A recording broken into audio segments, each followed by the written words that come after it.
accidentally worn a dress belonging to my deceased older sister, Gwendolyn Stokes, to a family banquet. Because of that, my husband, Thomas Torres, goes quiet with fury. He then sentences me to a punishment of kneeling in the snow for 3 long hours. The blizzard chills me to the bone. My son, Robin Torres, makes fun of me while hurling snowballs at me. No matter how much you dress up, you'll always be a phony. Don't think you can go around replacing my mommy just because you've changed into her dress. As I stare at Robin's face, which bears some resemblance with mine, I feel my heart breaking. He has no idea that I'm his actual mother. On the year Gwendolyn passed away, Thomas, who drank himself into a stupor, mistook me for her. That night, he kept moaning Gwendolyn's name and whispering sweet nothings to me. That was how I got pregnant with Robin. Thomas has forbidden me from telling anyone the truth. On the other hand, I can't bear to leave my own child alone. So, I begged Thomas repeatedly to let me stay in the Torres residence. During my stay here, Thomas gives me the cold shoulder all the time. Only when he needs to vent his desire does he seek me out. What I didn't expect is that Robin hates my guts as well. Not only does he keep pulling pranks on me from time to time, but he also curses at me. Shameless women like you have no right to stay in my home. Once I grow up, I'll definitely kick you out. Now, I can finally respond to him. Oh, I don't have to wait for you to grow up at all. Tomorrow, I'll pack my things and leave. I no longer want to remain as someone else's replacement and continue living a life of humiliation. This time, I'm going to pursue a life of my own.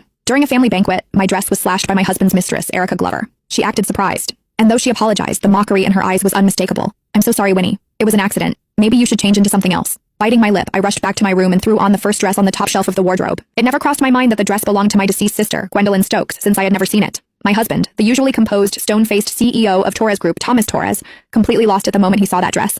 I was forced to change out of Gwendolyn's dress before being made to kneel in the snow for 3 hours straight, in nothing but my torn, ruined dress. The heavy snow was bone-chilling, making it hard to even breathe. After what felt like an eternity, a child's soft voice reached my ears. Who said you could wear my mom's dress? You deserve to freeze to death. I opened my eyes with effort and saw my son, Robin Torres, right in front of me. Suddenly, a huge snowball slammed into my body. The sharp pain knocked me off balance, and I collapsed straight into the snow. No matter what you wear, a fake will always be a fake. Don't think you can replace my mom just because of what you're wearing, Robin shouted while pelting me with more snowballs. Looking at the face that was so similar to mine made my heart ache as if it were being stabbed. Robin didn't know that I was his real biological mother. He had always believed that his birth mother was Gwendolyn. In his eyes, I was just a vicious woman trying to take his real mother's place. A shameless woman like you doesn't deserve to stay in our family, he yelled. When I grow up, I'll kick you out. A burning pain rose in my throat. I struggled to pull myself up, brushing the snow off my body. 5 years ago, I had been on my knees outside this villa for 3 whole days, begging Thomas to let me in just so I could stay by Robin's side and see him a little more.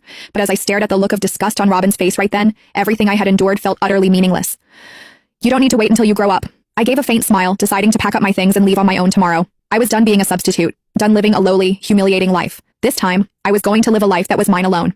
After kneeling in the snow for so long, I blacked out after only taking a few steps. When I came to, the white ceiling and Thomas's face came into view. He'd returned to his usual stern composure. With a cold expression, he set a steaming bowl of tomato soup on the bedside table. Have you learned your lesson? I stayed silent and kept my head down, refusing to meet his eyes. My knees still ached, and after 3 whole hours of being out in the cold, my throat hurt so badly I could hardly speak. Thomas remained unbothered as he stirred the hot soup idly. In the Torres household, mistakes come with consequences. That's the rules, and there are no exceptions. Rules. That was the word he said most to me ever since I arrived at this place. Thomas had always been a stickler for rules, whether